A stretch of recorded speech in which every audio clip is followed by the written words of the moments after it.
She didn't raise her voice right away. She waited until I lifted my fork, until the room went quiet enough to make it count. Then she said it. "You're a burden. You've never had anything, and you still don't."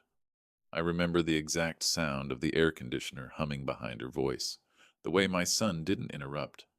He just nodded. Not fast, not proud, just enough. That was the moment something inside me stopped negotiating. I didn't argue. I didn't defend myself.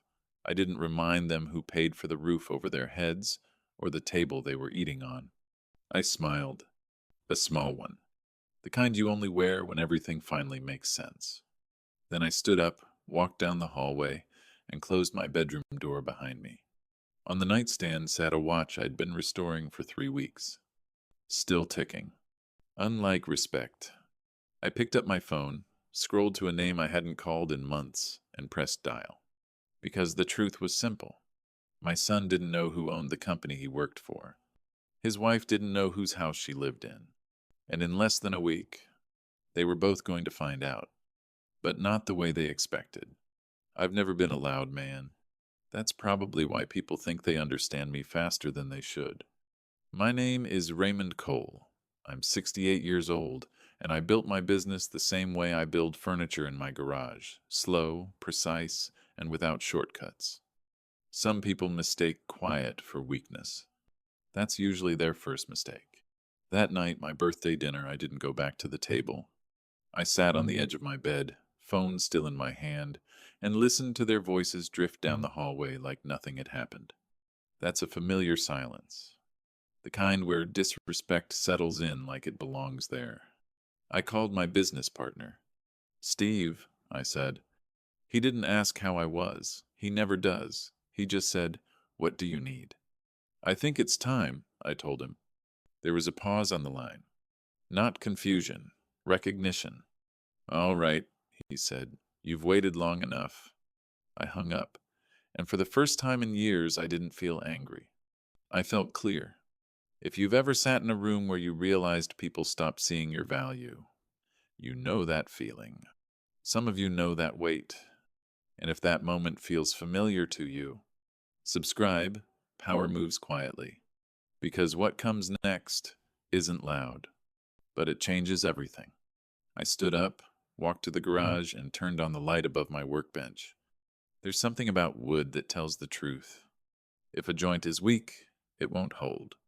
If the foundation is off, nothing sits level. And that's when I realized this wasn't about what they said at dinner. It was about everything they thought I didn't know. And they were about to be very wrong. The next morning didn't feel different. That was the strange part. Same kitchen, same cabinets, same coffee mug I'd been using for 15 years. But something had shifted. Not in the house, in me. I poured my coffee and stood by the sink while they sat at the table, scrolling through their phones like the night before had never happened. Vanessa didn't look up. Chris barely acknowledged me. That told me everything I needed to know.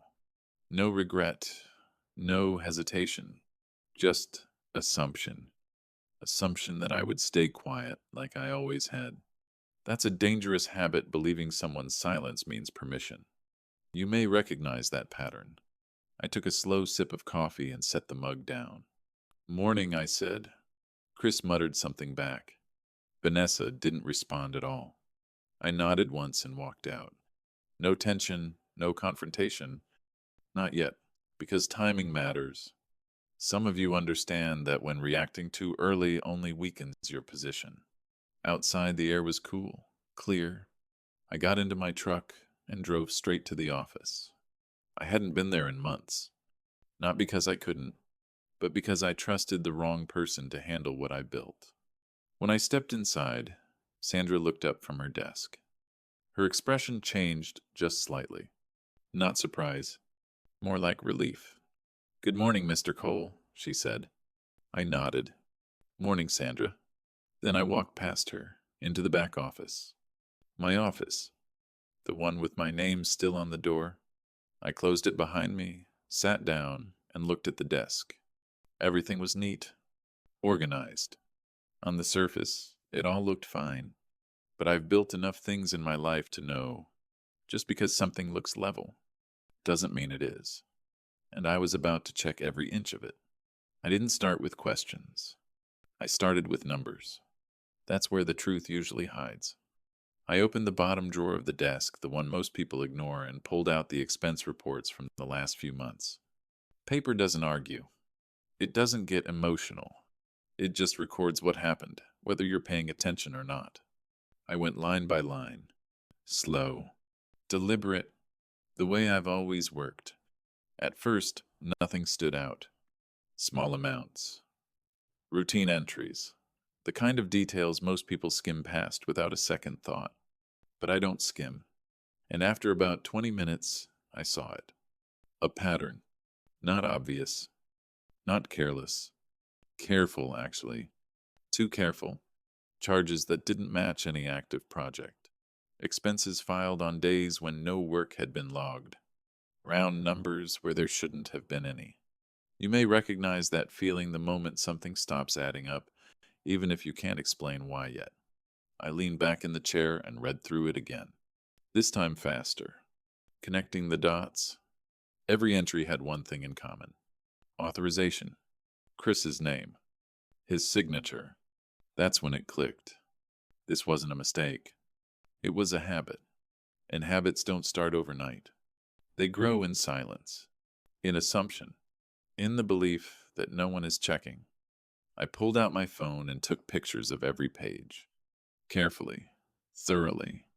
No rush. Because once you see the truth, you don't react. You document it. That's a familiar discipline.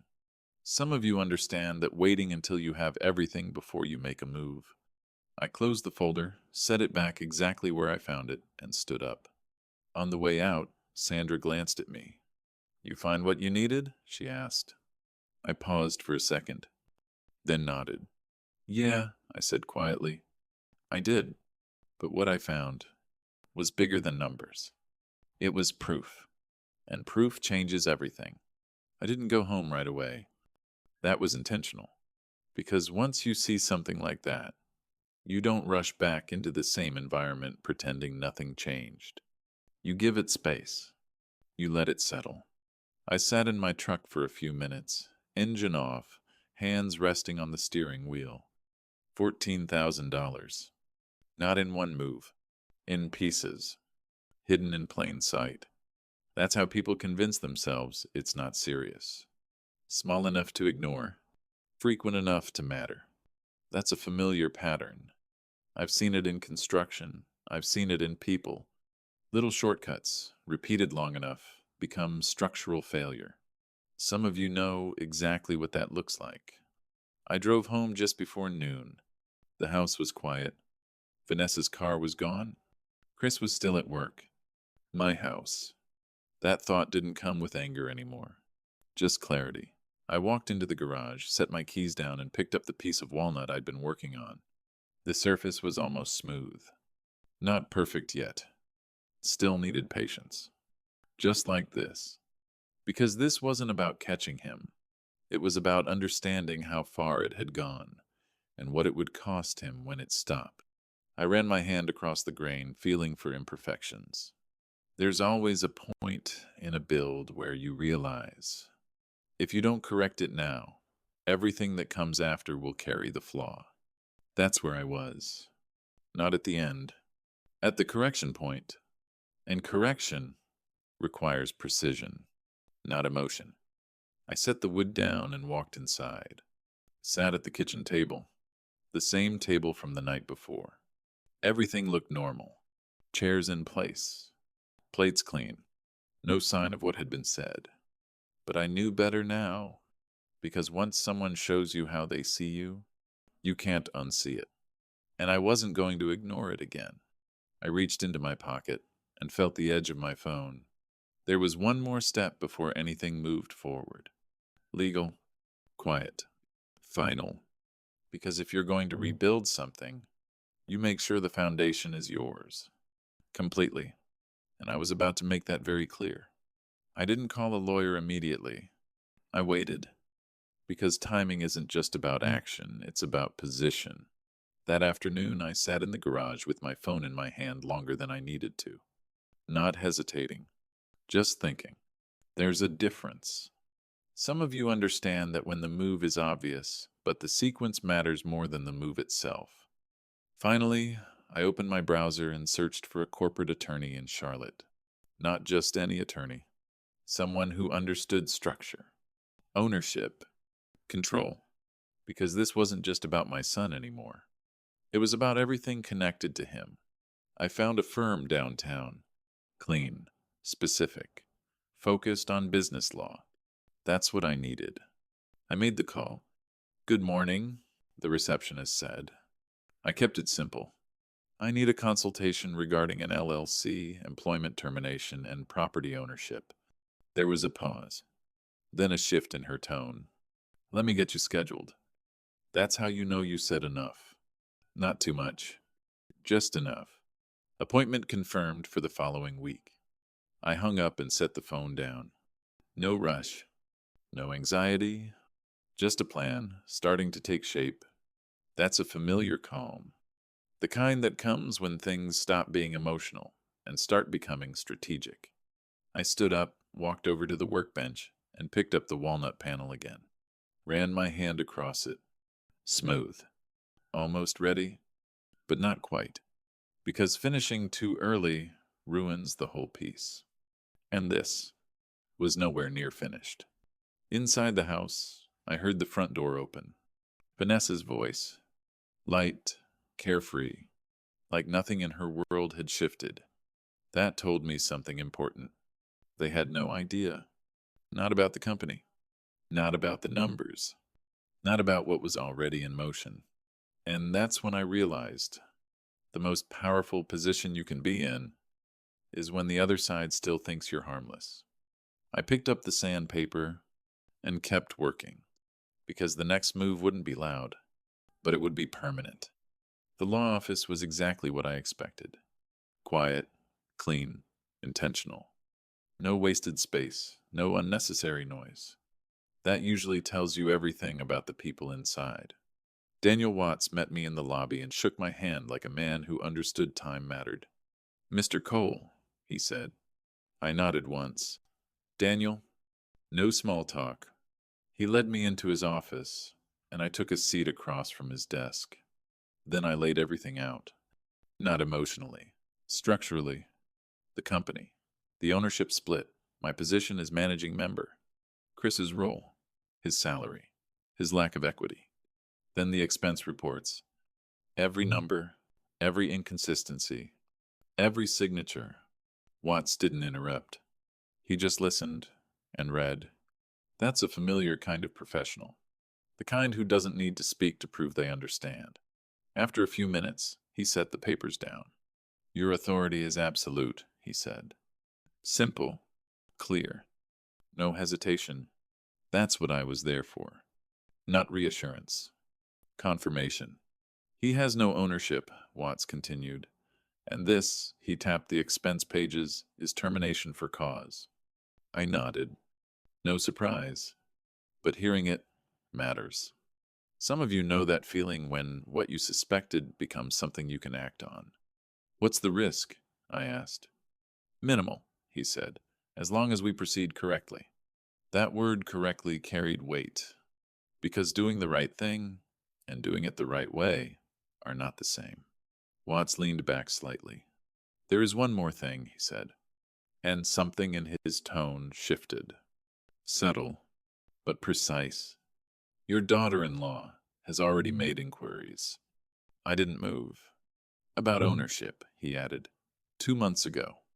Now that was interesting, because that meant the dinner wasn't emotional. It was calculated. A test. You may recognize that moment, when you realize the other side thought they were playing the game first. I held his gaze. "Good," I said quietly. "Then we won't surprise her." I paused. "We'll just finish it." I left Watts's office with more than confirmation. I left with sequence. And sequence is where most people fail. They act too soon, or too late, or out of order. That's how you lose control even when you're right. Some of you know that feeling. Having the truth, but not the timing. I didn't have that problem anymore. The plan was clear.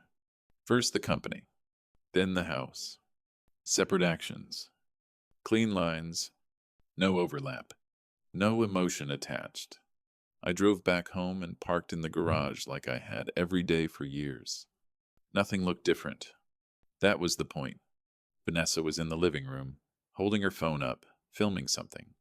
Her voice had that same polished tone she used online, confident, effortless, curated. Chris sat on the couch, half listening. Neither of them acknowledged me. That's a familiar kind of invisibility. Not absence. Dismissal. I walked past them without a word and went into the kitchen. Set my keys down. Poured a glass of water. And listened. You have to protect your energy, Vanessa was saying into the camera. Not everyone deserves access to your life. I almost smiled, because the irony was precise. You may recognize that moment when someone talks about strength, while standing on something you built. I took a sip of water and walked back to the garage. Closed the door behind me. Silence again. That's where I think best. On the workbench sat a new piece I'd started. Cherry wood this time. Clean grain, tight lines. It would take patience. Just like this. I picked up my phone and looked at the photos I'd taken of the expense reports. $14,000. 9 months. One signature. And not once did he think I'd check. That told me everything. This wasn't pressure. It wasn't desperation. It was assumption. And assumption is expensive when it's wrong. I locked my phone and set it down, because the next step wasn't discovery anymore. It was execution. And in 4 days, Chris was going to walk into a room and find out exactly who he worked for. The meeting was set for 9 a.m. I arrived early. That's a habit I've never broken. Not because I'm eager, but because I prefer to be in position before anything begins. Steve was already there when I walked into the conference room. Coffee in hand, jacket on, calm. We didn't say much. We didn't need to. Everything that mattered had already been decided. Watts sat across from us, a folder neatly placed on the table. Inside it, documentation, evidence, finality. That's a familiar kind of silence. The kind that exists right before something irreversible happens. At 9:12, Chris walked in. Late, phone in hand. Still mid-conversation as he stepped through the door. He stopped when he saw us.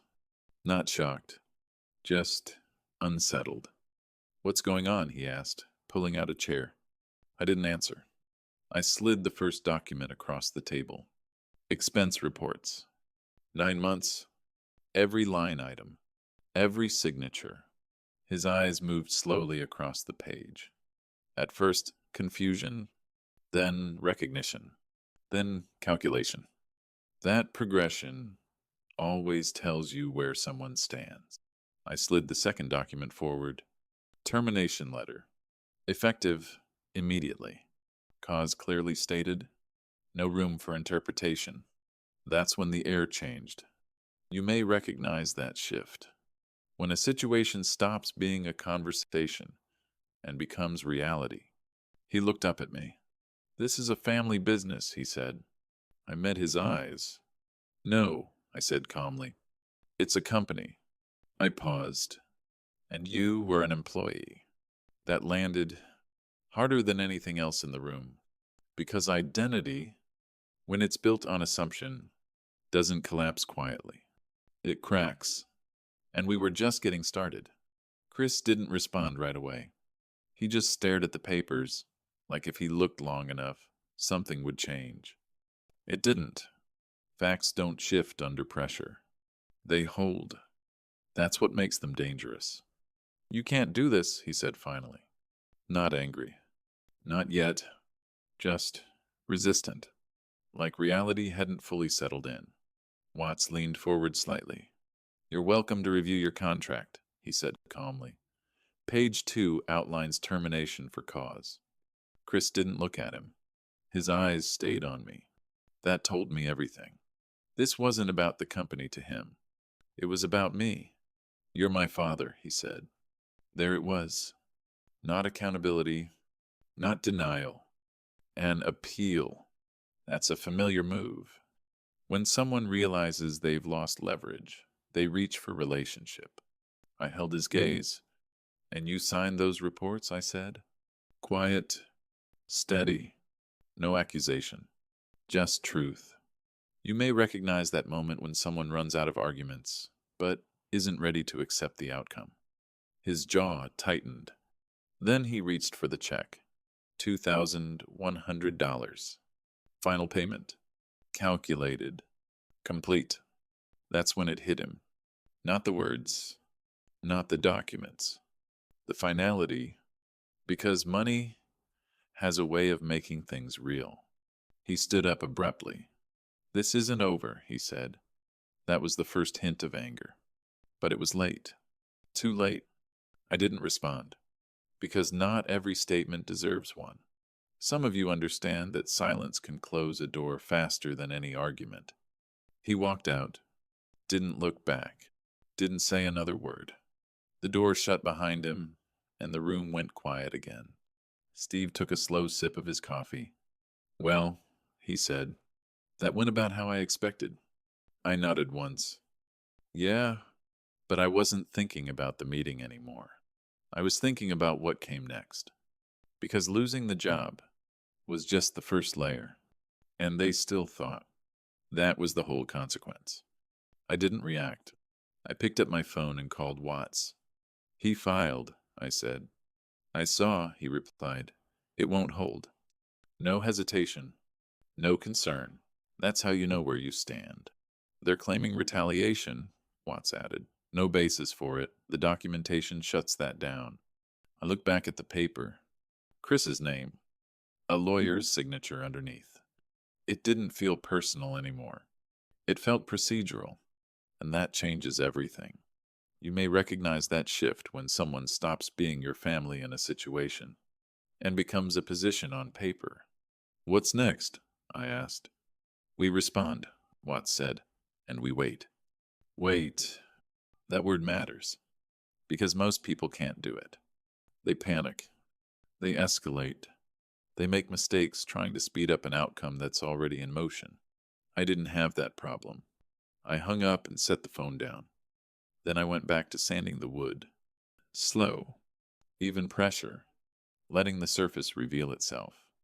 Inside the house, I could hear Vanessa's voice again. Louder this time. Frustrated. That was new. The tone had changed. Because something had finally reached them. Not everything. Not yet. Just enough to disrupt the illusion. And illusions don't collapse all at once. They crack first, then spread, then suddenly, they're gone. I brushed the dust off the surface and ran my hand across the grain. Smoother now. Closer. But still not finished. Just like this. Because what they didn't understand yet was that the job was never the real leverage. The house was... The first sign wasn't loud. It was a slammed cabinet. Then another. Then Vanessa's voice, sharp, controlled, but cracking at the edges. "They can't do this to us."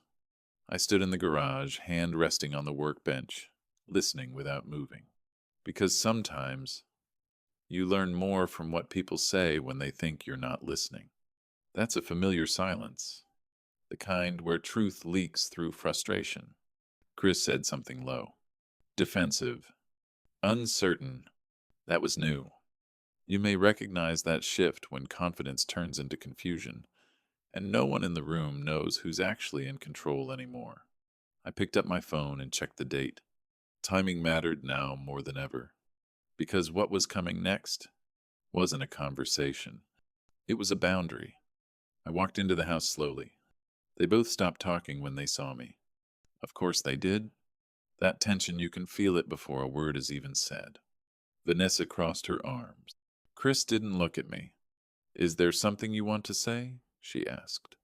Direct, but thinner than before. I held her gaze for a moment, then reached into my pocket and placed 2 envelopes on the table, one in front of Chris, one in front of her. No explanation, no speech, just paper.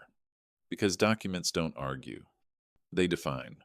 Some of you understand that when words stop working and structure takes over. Vanessa let out a short laugh. Dismissive. He's not serious, she said. I didn't respond. I just turned and walked back toward the garage, because whether they believed it or not, the clock had already started. And this time, it wasn't ticking in their favor. They didn't open the envelopes right away. That told me everything. Confidence delays reality. I stood in the garage, not watching, but listening. Paper shifting. A chair scraping. Then silence. Not the comfortable kind. The kind that forces people to read more carefully than they want to.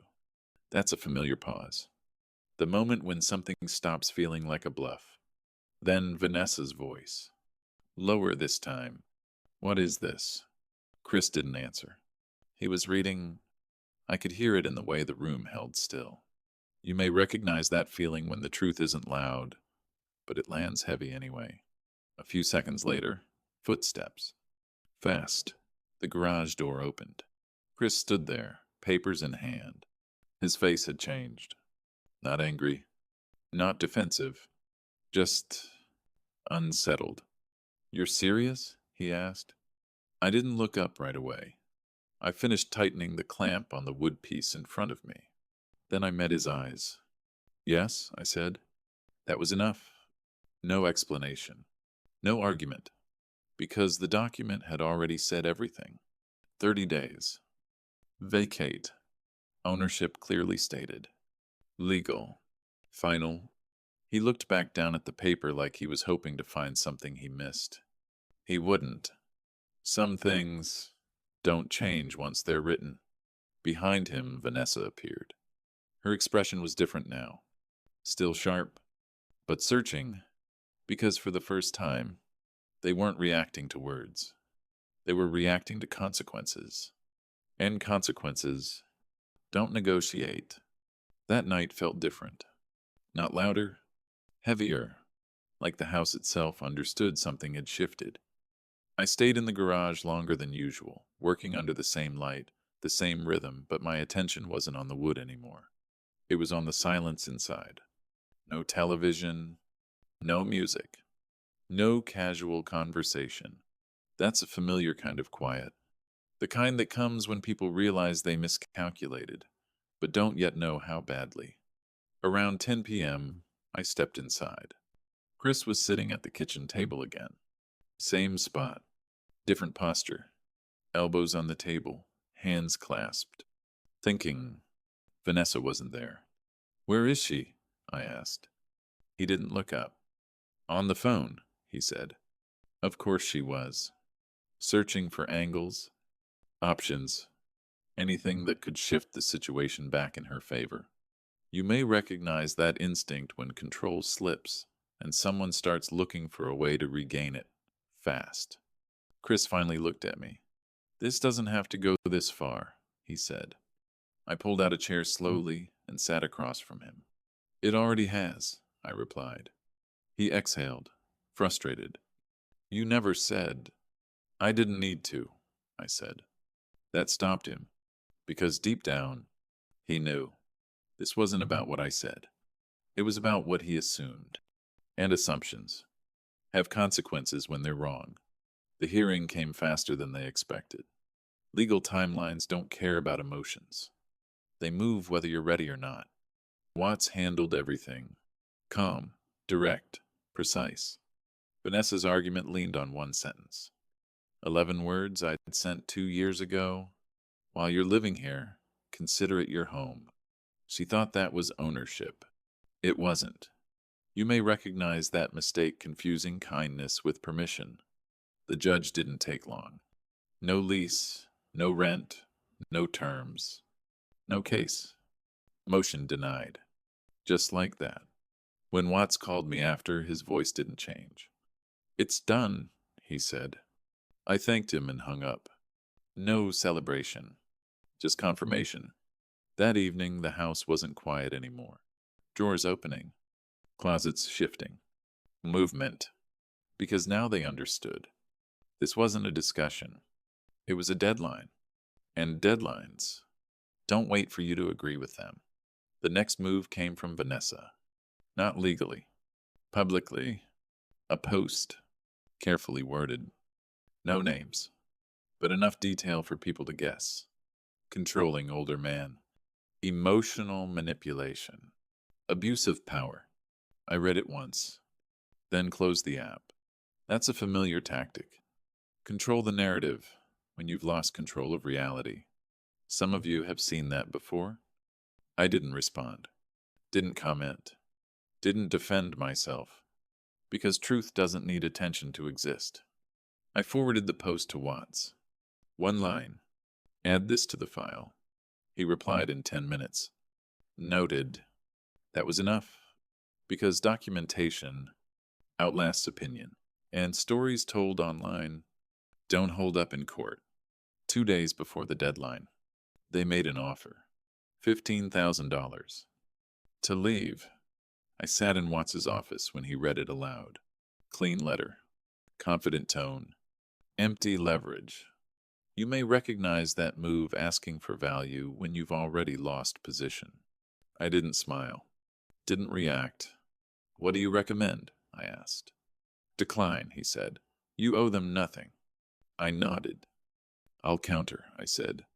Not with money. With terms. Because this wasn't about winning. It was about closing the door. Completely. No return. No revision. No future claims. Watts listened, then wrote it all down. And when he looked up, he understood.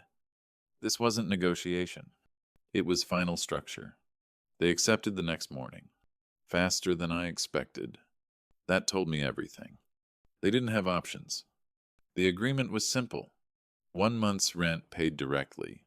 1 moving truck. And in return, everything ended. All claims. All accusations. All noise. Signed. Final. You may recognize that moment when someone stops fighting. Not because they agree, but because they have no ground left. Watts sent me the document that afternoon. I read every line. Twice. Then filed it. No emotion. Just closure. Because once something is written clearly enough, it doesn't come back. Moving day came quietly. No arguments. No scenes. Just boxes. Trips back and forth. The sound of things leaving. I stayed in the garage. Working, not watching. Because there was nothing left to prove. Around mid-morning, Chris appeared at the door. He looked different. Not confident. Not defensive. Just aware. You could have talked to me, he said. I set my tools down. Looked at him. I did, I replied. For 4 years. That landed. He didn't argue. Didn't push. He just nodded once. Then walked away. And that time, it meant something different. The house was quiet again. Not empty. Restored. There's a difference. I walked through each room slowly. No tension. No background noise. Just space. That's a familiar feeling. When something finally returns to what it was meant to be. I replaced the guest room flooring that weekend. Red oak. Clean lines. Level finish. Work you can trust. Because structure matters. In wood. In business. In people. If it's built wrong, it won't hold. Simple as that. The message came late. No explanation. No follow-up. Just 2 words sitting on my screen. I'm sorry. I read it once, then set the phone down beside the workbench. The watch above me kept ticking. Steady. Unbothered. That's a familiar kind of time, one that doesn't pause just because something ended. I didn't answer right away. Not because I didn't care, and not because I wanted to punish him, but because some responses need to be earned by understanding, not emotion. Some of you know that weight. When silence isn't rejection, It's reflection. I walked through the house that evening. Slow, intentional. Every room felt different now. Not bigger, just honest. No tension hiding in the corners. No voices filling space that didn't belong to them. Just quiet. The kind that settles in after something has finally been put back in place. You may recognize that feeling when peace doesn't arrive loudly. It just returns. I stepped into the guest room. New flooring, red oak, level, clean. Done right this time. Because I've learned something over the years. If you don't fix the foundation, the same problems come back wearing different faces. I stood there for a moment longer than I needed to. Then I went back to the garage, picked up the watch, turned it over in my hand. 100 years old and still precise. Because it was built to last. Not rushed. Not forced. That matters. In things. In people. In choices. If this story felt familiar to you, if you've ever been underestimated, overlooked, or quietly dismissed, real power moves in silence. Subscribe. Because what happened here wasn't revenge. It was correction. And correction doesn't need noise. It needs clarity. I picked up my phone again. Looked at the message. Still there. Unchanged. I typed a response. Then stopped. Deleted it. Not today. Because some things are better answered with time. I set the phone down and turned off the light. The garage went dark. The house stayed quiet. And somewhere in that silence, everything finally sat level again. If you believe dignity matters, if you believe respect should never be mistaken for weakness, stand where integrity stands. Because in the end, people don't lose everything because of one moment. They lose it because they forgot who built it in the first place.